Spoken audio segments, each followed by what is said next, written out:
What's going on, everybody? We're going to do a video today on how to change the oil on a Coleman ct100u or any 3 horsepower Briggs & Stratton motors that come on the Coleman mini bikes. There's a lot of videos on how to do it on the 200s, but there aren't any doing it on the 100, so that's what we're going to be doing. So as far as what we're going to need to do this oil change, it's hard to find an oil pan that's small enough to get underneath it, so just any Tupperware pan that's flat can catch at least a quarter of a quart of oil. We have just a funnel with a long tube that can add the new oil in. We have a water bottle that we're using just to put the used oil in so we can take it into AutoZone and dispose of it. A 10mm open-ended wrench to open up the port, and then what we're using is 5W40 synthetic motor oil. So that's read a lot of blogs and reviews from people who ride these and race these. They recommend this type of oil to use. Okay, the next step is we want to make sure that the motor oil is hot so it'll flow out easy. So Riker, go ahead and start it and ride around the block a couple times. We'll be back in a second.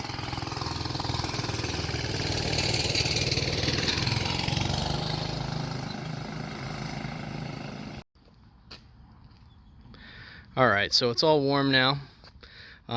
We lifted on the back of the truck, not because it has to be done at a high position, but just so it's easier to video and work on. The other thing that we do is we use a 2-inch board underneath the tire to help the angle of the oil to spill out a little bit easier. But oil is nice and warm. It should be pretty simple. So we've got our makeshift oil pan underneath. There are 2 bolts on these suckers, so there's one right here, and this bolt basically holds the oil in. There's a little seal on the back. Then if you come over here, there is one on the other side. Usually they design these motors, they don't know what kind of vehicle it's going to go into, so they put one on each side so it's easier to do the oil change. So I loosen it up a smidge, but if you just get your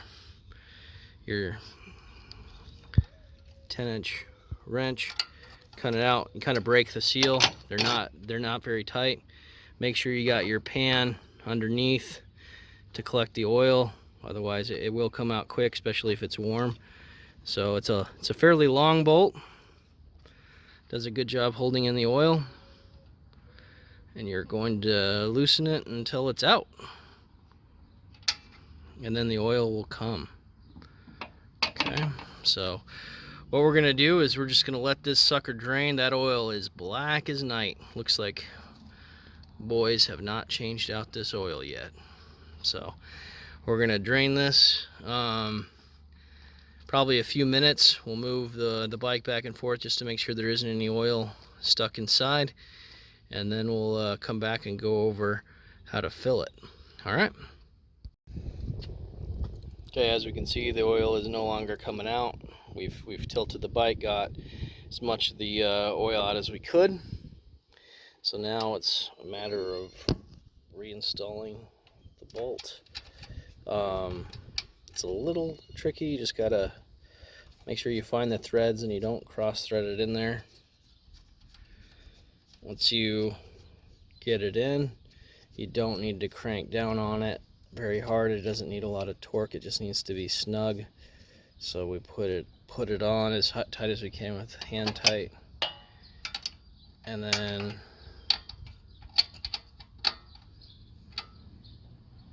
just a little turn there to make sure that it's snug and you can't back it out by hand. Okay, we're now going to remove the dipstick. I had previously taken it out and cleaned it, so it's clean at the moment. And that leads us to adding oil.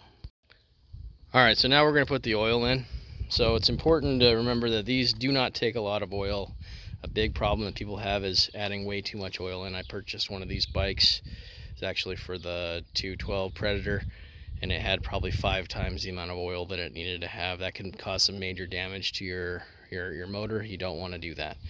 The nice thing is a lot of these 1-quart bottles, they all have this nice little indicator on the side that'll tell you how much is in. So right now I'm at 3/4. I'm going to get it down to 1/2. And that's going to pretty much put my oil right at the halfway mark on the dipstick after I do it. That's my guess. We just did one earlier and that's exactly what happened. So we're going to add the oil now. But just put a funnel in. Doesn't need to be rocket surgery. And to tilt the funnel as much as you can. That's about right. Just want to make sure that we're going in. Oh, actually, we took the block out when we did that, so it'll make it a little bit easier. So let's go ahead and remove our wooden block. We'll be right back. Okay, much better angle. So now we'll pour the oil in, checking it after I put a little bit in. All right, not even close. I'd rather put it in, not have to take any out. So looking at it,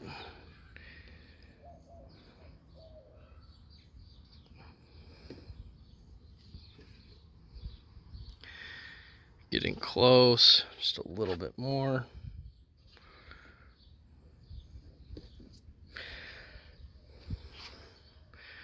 All right, that's just about at the halfway mark on the indicator there. So go ahead, son, and get as much of that oil in and pull that sucker out. Okay, pull it out. So now we're gonna get our dipstick.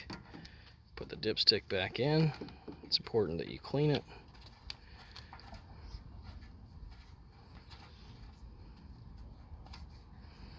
Okay, we're gonna tilt the bike so that it's at its normal level. Move it a little bit. Pull it back.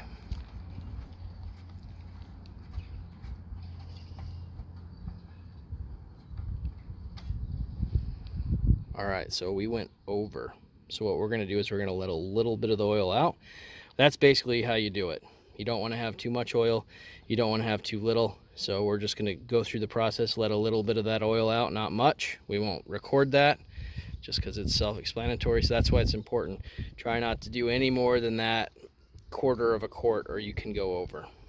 All right, then we're gonna ride it around and that's how you change your oil. Thanks, guys.